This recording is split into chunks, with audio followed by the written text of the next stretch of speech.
Beauregard Rippey over here at the 3699 Ranch Saturday morning, the 16th, and we just got a half-inch of rain. There's tons of activities planned. Tuesday, my neighbor took up his hay, and we baled all of our hay where he rents the ground. And then Thursday, a hot air balloon landed out there.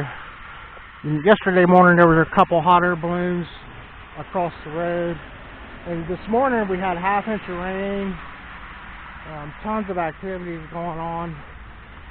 Did some mowing Wednesday. Get busy mowing again. Haven't fertilized in like a year or so, but it's my blue that I grew from seed. And then I had some ponderosa pine seed, and this like bush grew up out of my seed. I don't know what it is.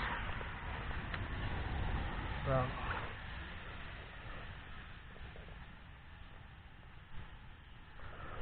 I transplanted it from the garden to my yard, and then I'm trying to transplant some trees back to the pond from my garden, and did some moving around the garden.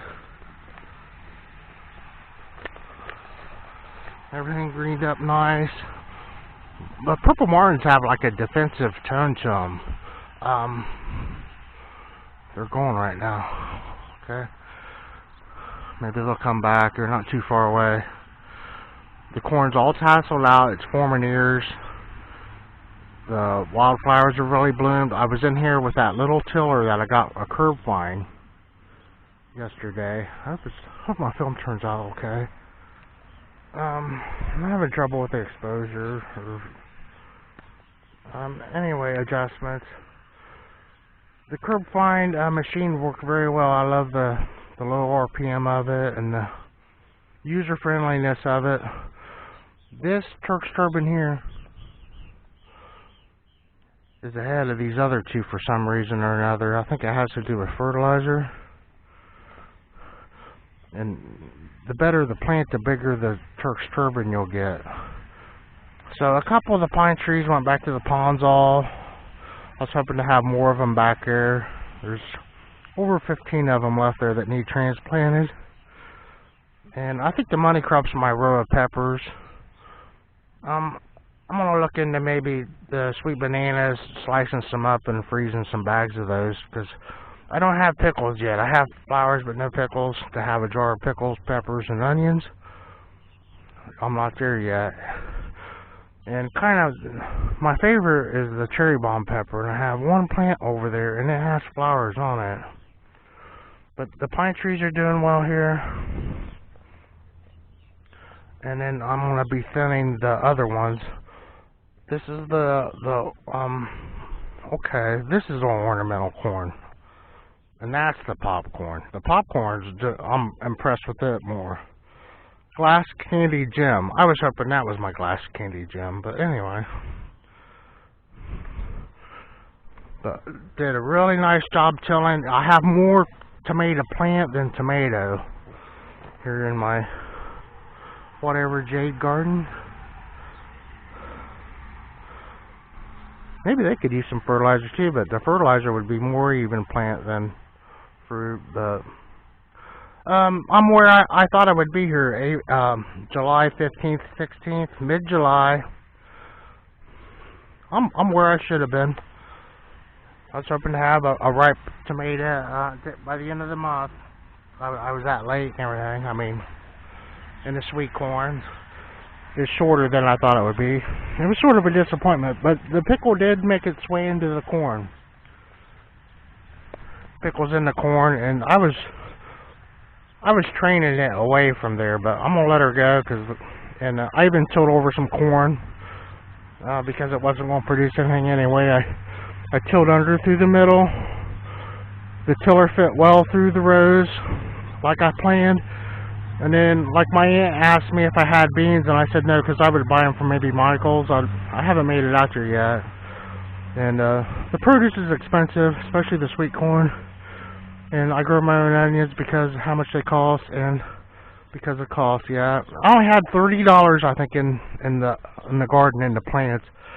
And I see people planting. Here we are in the middle of July, and but and you could and grow, but you're going to have to contend with the bugs. And kind of the fun of the gardening wears off too. It's about the fun end of it, or just being lazy. I'm not doing late beans or early beans or have room for them. The plan is to go to the farm market and get them, but I transplanted the pineapples, which really disappointed me when they took a turn for the worse out there when I put them in, hoping they would thrive, and then you tease them into flowering somehow and producing a pineapple.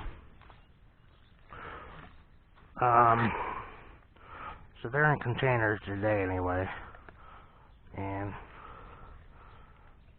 happy with these.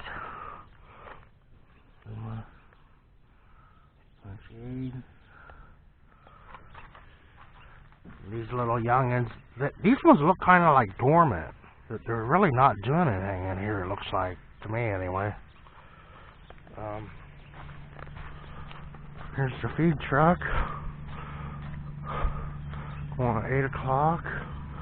The hay's out of the field, and the row of wildflowers for the butterflies over there. I had a cover over the onions earlier and the garlic, so they're all out of the garden onto the drying rack, and a little rain wouldn't hurt them anyway, really, the way I do it. And then they'll go into drying into a box, I'll trim them up, and I'll dry them out on a flat tray, and then bag them and all that, go through the process of all that. But this is kind of the hit of the week, I think, was since we got the hay out and got these out. But the color is light. I'm scared to fertilize flowers, or I would. The one volunteer giant sunflower fell over, and the other one stands up. It seems like I had even 3 of them. But the zinnias have really taken over. There's a few. Seems like you get a lot of purple ones. Couple weeds. A Mexican sunflower.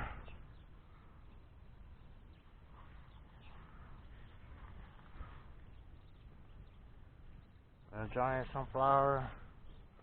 And see how short it is. It's less than 3 feet, and then those are lucky to be a foot. When I was hoping, by the time our second cutting of hay, I hope those Mexican sunflowers will be over chest high.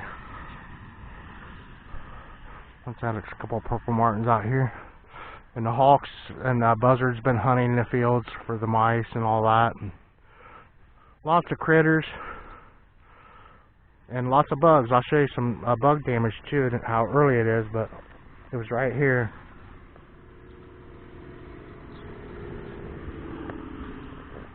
There's some funny bugs out here. I don't know what they are. And yeah, I made a nice row of wildflowers for the butterflies, because milkweeds and all that are gone for them. There's a bird in that bush right now. I hear him. So thanks for watching, everyone. Beauregard Rippey out here. Got the first cutting up, middle of July. Even got a half inch of rain today. Thanks for watching.